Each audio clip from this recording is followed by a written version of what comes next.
किसान भाइयों नमस्कार। किसान भाइयों, मैं जितेंद्र कुमार मौर्य, कृषि विशेषज्ञ, आज पुनः हाजिर हूँ YouTube के इस नए वीडियो में। किसान भाइयों, आज का हमारा प्रमुख विषय रहेगा कि मिर्च के फसल में लगने वाले लीफ कर्ल वायरस रोग को हम कैसे नियंत्रित करें। लीफ कर्ल वायरस किसान भाइयों, ये मिर्च के फसल में लगने वाले भयंकर रोगों में से एक रोग है जिसकी रोकथाम करना बेहद ज़रूरी होता है। और अगर समय से लीफ कर्ल वायरस रोग के नियंत्रित न किया जाए तो ये रोग इतनी तेज़ी से हमारे फसलों में फैलता है कि हमारा सारा का सारा मिर्च का फसल चौपट हो जाता है। तो किसान भाइयों, इन सभी विषय पर आज हम चर्चा करेंगे और आपको ये भी पहचान करवाएंगे कि जो लीफ कर्ल वायरस होता है इसकी पहचान क्या है। लीफ कर्ल वायरस को अगर हम नियंत्रित करना चाहें तो कौन कौन से रसायन का प्रयोग करके हम इस बीमारी से नियंत्रित पा सकते हैं। तो इन सभी विषयों पे किसान भाइयों आज हम चर्चा करेंगे। इससे पहले यदि आप हमारे चैनल पर नए आए हैं तो आप हमारे चैनल को सब्सक्राइब करके पास में बेल आइकन वाली घंटी को प्रेस करना बिल्कुल भी ना भूलें, जिससे आने वाली सभी वीडियो की नोटिफिकेशन आप तक आसानी से पहुंचती रहे। किसान भाइयों, सबसे पहले हम बात कर लेते हैं कि लीफ कर्ल वायरस होता क्या है, इसकी सामान्य पहचान क्या है, इसके लक्षण क्या हैं। तो जो लीफ कर्ल वायरस होता है किसान भाइयों, जिसे हम पर्णकुंचन रोग के नाम से भी जानते हैं, जो पर्णकुंचन रोग होता है किसान भाइयों, ये हमारी पत्तियों की सतह पे ज़्यादा प्रभाव डालती हैं। पत्तियों का सतह कहने का मतलब यह है कि जो हमारी पत्तियां होती हैं, पत्तियां ऊपर की तरफ, जो इनकी पत्तियों का आकार होता है ये ऊपर की तरफ मुड़ना प्रारंभ हो जाती हैं। शुरुआती लक्षण तो यही है। दूसरी पहचान यह है कि जो पत्तियों का आकार है ये सामान्य पत्तियों की आकार में कहीं अधिक छोटी हो जाती हैं। पत्तियों का आकार सामान्य पत्तियों की आकार की तुलना में काफ़ी छोटी हो जाती हैं।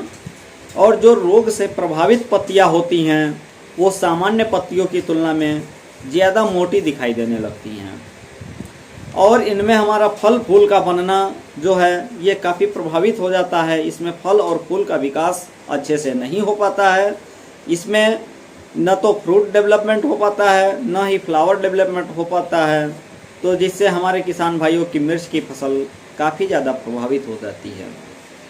जो पर्णकुंचन वायरस रोग होता है किसान भाइयों, जिसे हम लीफ कर्ल के नाम से जानते हैं, जो लीफ कर्ल वायरस होता है इसमें प्रमुख रूप से हमारी वाइट फ्लाई, जिसे हम सफ़ेद मक्खी, दूसरा एक इंसेक्ट होता है थ्रिप्स, जो थ्रिप इंसेक्ट होता है, और तीसरा हमारा मेजर इंसेक्ट जो होता है, मेजर ही इंसेक्ट कहेंगे क्योंकि ये तीन प्रमुख ऐसे इंसेक्ट हैं जो हमारे मिर्च के फसल में वायरस का कार्य करते हैं, जिसे हम जैसिड के नाम से भी जानते हैं। तो पहला हो गया हमारा वाइट फ्लाई यानी सफ़ेद मक्खी, दूसरा हो गया हमारा थ्रिप्स, दूसरा हमारा थ्रिप्स हो गया, और तीसरा हो गया जैसिड। ये तीन हमारे जो इंसेक्ट होते हैं ये हमारे मिर्च के फसल में वायरस रोग को काफ़ी तेज़ी से बढ़ावा देने का कार्य करते हैं, जिससे हमारा फसल प्रभावित हो जाता है। अगर हम इस कीट के नियंत्रण की बात कर लें तो इस रोग को और इस कीट के नियंत्रण के लिए हमें किसान भाइयों, चलिए हम नियंत्रण से पहले कुछ आपको पहचान भी करवा देते हैं। जैसा कि एक किसान भाई हमारे पास आए भी थे और उन्होंने इतनी ज़्यादा मात्रा में हमें मतलब नमूना दे के गए हैं कि इसमें आपको हम दिखा भी रहे हैं कि जैसा कि किसान भाइयों ये देख रहे हैं आप, हमने आपको बताया ना कि पत्तियां क्या होती हैं, वो ऊपर की तरफ से मुड़ना प्रारंभ हो जाती हैं। और इन पत्तियों में भी आप देख रहे होंगे कि पत्तियां ये हैं हमारे ऊपर की तरफ, देखिए ये मुड़ रही हैं, देखिए ये।